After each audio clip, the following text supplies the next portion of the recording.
আজ বাংলাদেশ জ্বলছে। এই ভিডিওটা হয়তো আপনারা অলরেডি দেখে নিয়েছেন, যেখানে দেখা যাচ্ছে একটি পুলিশ একটি আন্দোলনকারী ছাত্রের উপর নির্দ্বিধায় গুলি করছে। আর শুধু এটাই নয়, এখনো পর্যন্ত 130 জনের বেশি আন্দোলনকারী ছাত্র মারা গিয়েছে। আজ বাংলাদেশের প্রত্যেকটা কলেজ ইউনিভার্সিটির ছাত্রছাত্রীরা তাদের দেশের সরকারের বিরুদ্ধে আন্দোলনের রাস্তায় নেমেছে। তারা তাদের জীবন পর্যন্ত দিতে প্রস্তুত, কিন্তু আন্দোলন রুখতে নয়। আর এই ছাত্রছাত্রীদের আন্দোলনের রিটালিয়েশন হিসেবে বাংলাদেশ সরকার তাদের উপর আক্রমণ করছে, যেখানে বাংলাদেশের পুলিশ, আর্মি, সশস্ত্র ফোর্সকে নামিয়ে দেওয়া হয়েছে এই ছাত্রছাত্রীদের আটকানোর জন্য।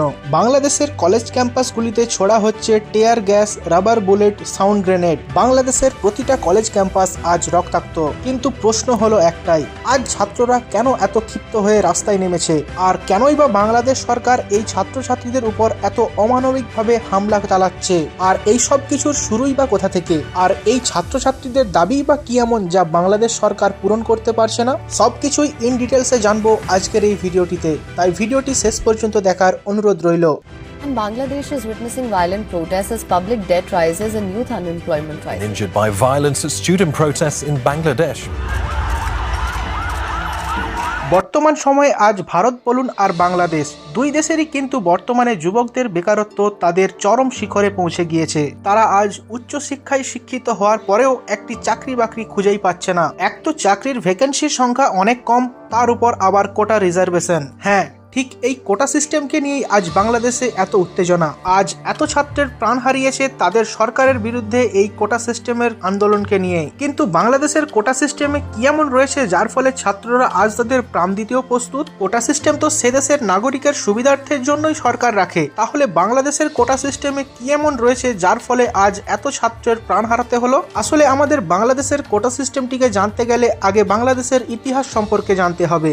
দিনটা ছিল 1952 সালের 21শে ফেব্রুয়ারি। বর্তমান সময়ের মতো সেই দিনকার সময়ও একদল ছাত্র ঢাকার রাস্তায় মিছিল বের করেছিলেন। তাদের সবাইয়ের একটাই দাবি ছিল বাংলা ভাষাকে রাষ্ট্রীয় ভাষার মর্যাদা দেওয়া, যেটি চাইলেই পাকিস্তান সরকার পূরণ করতে পারতেন। কিন্তু তা না করে সেই সময়কার সেই ছাত্রছাত্রীদের উপর গুলি চালান পাকিস্তান পুলিশ, এবং যার ফলে 5 জন ছাত্র মারা যান। এবং এরপর থেকেই তাদের মনে আলাদা রাষ্ট্র তৈরির আগুন জ্বলে ওঠে, এবং বঙ্গবন্ধু শেখ মুজিবুর রহমানের নেতৃত্বে হাতিয়ার তুলে নেন হাজারো মানুষ, এবং তারা তাদের সাহসিকতার ফলস্বরূপ পান একটি স্বাধীন দেশ। 1971 সালে পূর্ব পাকিস্তান স্বাধীন বাংলাদেশ নামে পরিচিতি পায়, এবং এই বাংলাদেশকে স্বাধীন করতে যে যোদ্ধারা তাদের নিজেদের জীবনকে ঝুঁকিতে ফেলে দেশের জন্য লড়েছিলেন, সেই মুক্তিযোদ্ধাদের জন্য শেখ মুজিবুর রহমান সরকারি চাকরির 30% কোটা বরাদ্দ করেন, এবং যেটি সেই সময় খুবই একটি ভালো পদক্ষেপ ছিল। কিন্তু বর্তমান সময়ে ছাত্ররা দাবি করছে যে সেই মুক্তিযোদ্ধাদের জন্য 30% বরাদ্দ কোটা সরিয়ে ফেলতে হবে। কিন্তু কেনই বা তারা তাদের দেশকে যারা রক্ত দিয়ে স্বাধীন করেছে তাদের হক ছিনিয়ে নিতে চাইছে? আসলে কিন্তু এমনটা নয়। 1971 সালে যে সকল মুক্তিযোদ্ধারা লড়াই করেছিল তাদের মধ্যে অনেকেরই আজ চাকরির বয়স নেই। আসলে মুক্তিযোদ্ধারা ছিলেন সাধারণ মানুষ, যার ফলে তাদের মধ্যে অনেকেরই চাকরির যোগ্যতাই ছিল না, যার ফলে সেই সকল মুক্তিযোদ্ধাদের কোটায় চাকরি পেতেন তাদের পরিবারেরই কেউ, তাদের সন্তানরা। কিন্তু আজ তাদের এই আন্দোলনের কারণ হলো বেশিরভাগ মুক্তিযোদ্ধাদের কোটাতে আজ তাদের ছেলেরা নয়, বরং চাকরি করছে তাদের নাতি নাতনিরা।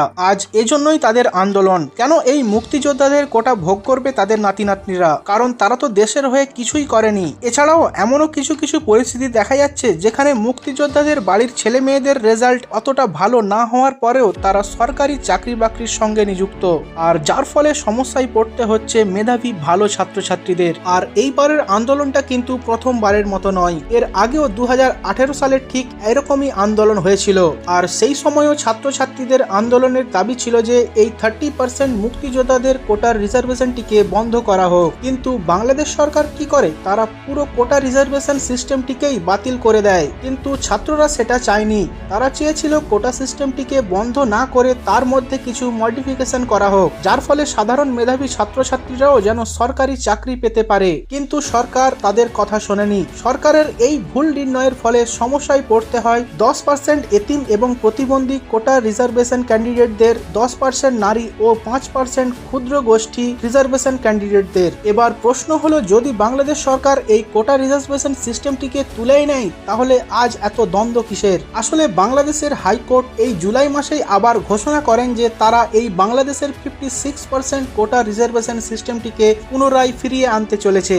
আর এই ঘোষণা হওয়ার পর থেকে আবার পুনরায় উত্তপ্ত হয়ে উঠেছে বাংলাদেশের ছাত্র সমাজ। তাদের একটাই দাবি, মোট 56% কোটার মধ্যে 30% মুক্তিযোদ্ধাদের কোটা বাতিল করা হোক। তারা কিন্তু পুরো কোটা সিস্টেমটিকে বাতিল করতে চাচ্ছে না, তারা সর্বনিম্ন 27% কোটা রিজার্ভেশনটাকে মেনে নেবে, কিন্তু 56% কোটা তারা মানবে না। আর এই ছাত্রদের দাবির বিরুদ্ধে বাংলাদেশ সরকার যে প্রকার হিংসতা দেখাচ্ছে তা দেখে আপনার চোখেও জল চলে আসবে। এমনকি বাংলাদেশ প্রধানমন্ত্রী শেখ হাসিনা এই আন্দোলনকারী ছাত্রছাত্রীদের নিয়ে এমন একটি মন্তব্য করেন যা দেখে সবাই আরো ক্ষোভে ফেটে পড়ে। তিনি বলেন যে বাংলাদেশের চাকরি বাকরি মুক্তিযোদ্ধাদের সন্তানরা করবে না তো কি রাজাকারদের সন্তানরা করবে? তিনি এই কথাটা যেভাবেই বলুক না কেন, তিনার এই কথার মধ্য থেকে লক্ষ লক্ষ ছাত্রছাত্রীদের মন ভেঙে গিয়েছে। কারণ সকল আন্দোলনকারী ছাত্রছাত্রীদের মনে এই ভরসাটা ছিল যে হয়তো এবার তাদের প্রধানমন্ত্রী তাদের কথা শুনবে, কিন্তু এমনটা হয়নি। আর এই রাজাকার আসলে বলা হয় বাংলাদেশের একটা ঘৃণিত জাতি, যারা যুদ্ধের সময় লক্ষ লক্ষ নারীকে ধর্ষণ করেছে এবং হাজারো মানুষের উপর নির্বিচারে হত্যা করেছে। আজ সেই জাতির সঙ্গে বাংলাদেশের সুভবিষ্যৎ অর্থাৎ বাংলাদেশের ছাত্রছাত্রীদের তুলনা করছে বাংলাদেশের প্রধানমন্ত্রী। আর এই ছাত্রছাত্রীদের আন্দোলন বন্ধ করবার জন্য বাংলাদেশ সরকার, আর্মি, পুলিশ, এমনকি ছাত্রলীগও সামিল হয়েছে। হ্যাঁ বন্ধুরা, ছাত্রলীগের নেতাকর্মীরা এই আন্দোলনকারী ছাত্রছাত্রীদের উপর আক্রমণ চালাচ্ছে। বহু ছাত্রছাত্রীদের তারা মারধর করছে, মেয়েদের গায়ে হাত তুলছে, তাদের উপর অত্যাচার করছে। তাদের সব সীমায় তারা অতিক্রম করে ফেলেছে। অন্যদিকে পুলিশও তাদের উপর rubber bullet, tear gas, sound grenade সবকিছু দিয়েই ছাত্রছাত্রীদের উপর আক্রমণ করছে। সবচেয়ে বড় বিষয় হলো, আর্মি, পুলিশ থাকার পরেও কিন্তু এই ছাত্রলীগ দায়িত্ব নিয়েছে এই আন্দোলন থামানোর জন্য, এবং তাদের এই অত্যাচার দেখার পর সরকারও তাদের উপর কিছুই হস্তক্ষেপ করেনি। এই ছাত্রলীগের কিন্তু বাংলাদেশের স্বাধীনতার সময় অনেক ভূমিকা ছিল, কিন্তু আজ এই ছাত্রলীগই ছাত্রদের উপর হামলা করছে।